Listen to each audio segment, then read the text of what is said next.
They thought she was just another customer, another black woman, to be disrespected, to be humiliated, and tossed aside. But what they didn't know, what nobody in that store knew, was that she was holding the power, the kind of power that could end their jobs in a single stroke. This is a story of how a so-called manager tried to destroy a woman's dignity, only to find out he had been standing face to face with his boss's boss. And when the truth came out, it shook the entire company. But how did it get to this point?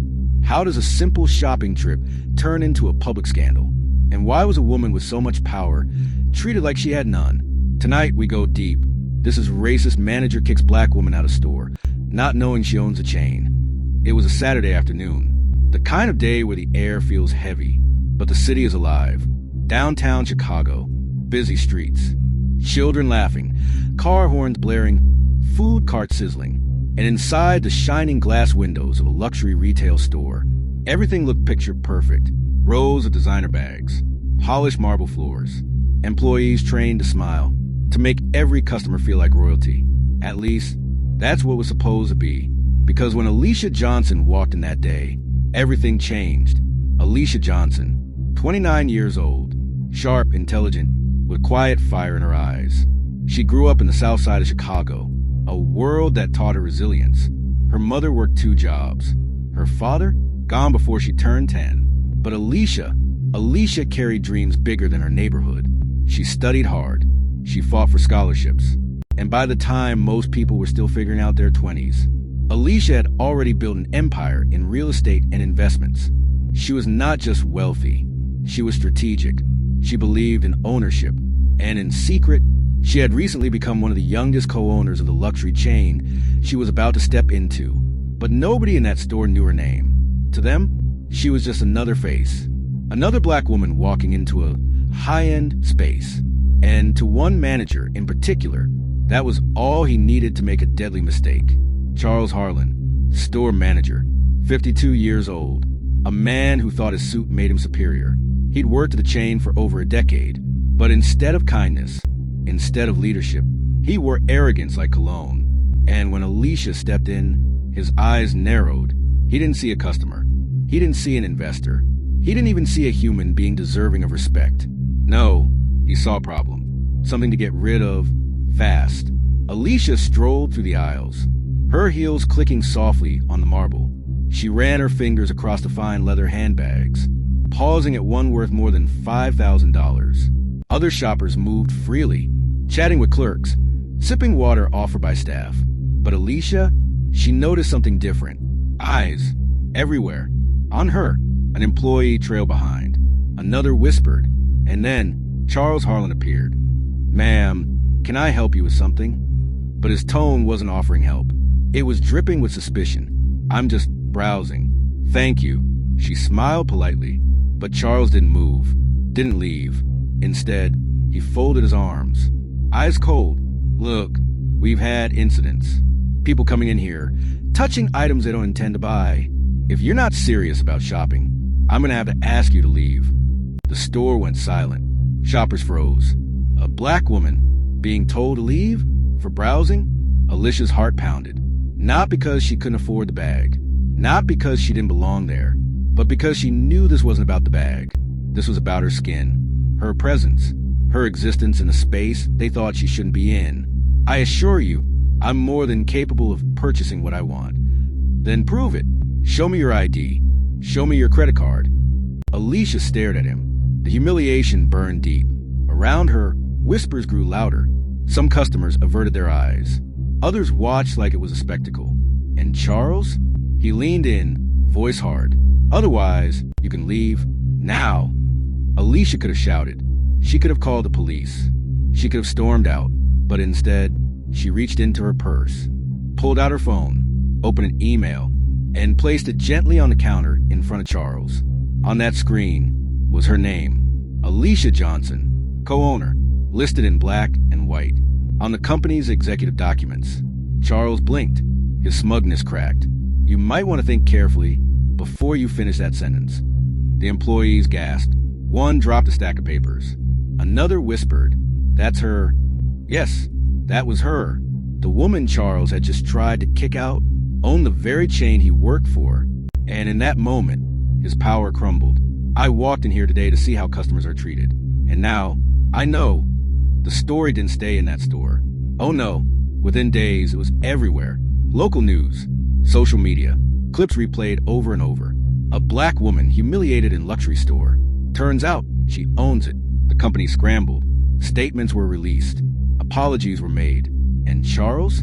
He was gone, fired. But the stain remained. The world had seen what really happened when arrogance meets ignorance.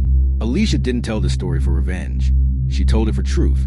Because every day, someone is underestimated, dismissed, humiliated, simply for existing. But power isn't always loud. Sometimes, power walks in quietly. And when it's revealed, it changes everything. So remember this. Never assume someone's worth. Never think you can measure dignity by the color of skin, the style of clothes, or the weight of a wallet. Because one day, the person you disrespect might be the one holding your future in their hands. And the question remains, if she hadn't been the owner, if she had just been another black woman shopping that day, would justice have ever come? The day Charles was fired, Alicia thought she'd feel relief, but instead, there was a heaviness. Because deep down she knew he wasn't the only one. Yes, Charles was arrogant. Yes, he humiliated her. But what about the others? The whispers, the trailing employees, the ones who said nothing as she was disrespected? Alicia realized this wasn't just about one man. It was about a culture. So she started asking questions. Quietly, privately, she pulled old HR reports, customer complaints, employee exit interviews. And what she found was disturbing. Charles had been accused before. 3 times. A black employee denied a promotion. A Latino customer scored out for looking suspicious. An older woman told she didn't belong in high fashion. Each time, the company smoothed it over. Each time, the complaints vanished. Charles wasn't just arrogant. He was protected. But outside the boardrooms, the story was exploding. News anchors debated it. Activists marched outside the store. Boycott the chain, signs filled the streets. For the first time, Alicia's private world of ownership collided with her public identity. She wasn't just a quiet investor anymore. She was a face of change. And with that came pressure. Reporters wanted interviews. Communities wanted answers. Employees wanted protection. And Alicia, she had to decide. Would she stay in the shadows or step fully into the light? But then, another secret emerged. Because while Alicia was investigating Charles was investigating her. Emails leaked. Whispers spread. Some employees began questioning whether she really belonged at the table. And then one night, Alicia received a message. An anonymous letter slid under her office door. Inside was proof that Charles had friends in high places, executives, people who knew about his behavior, and turned a blind eye. Because to them, Charles wasn't just a manager. He was their shield, their enforcer. And if Alicia pushed too hard, she wouldn't just be taking down Charles. She'd be taking down the very people running the chain. The boardroom was silent.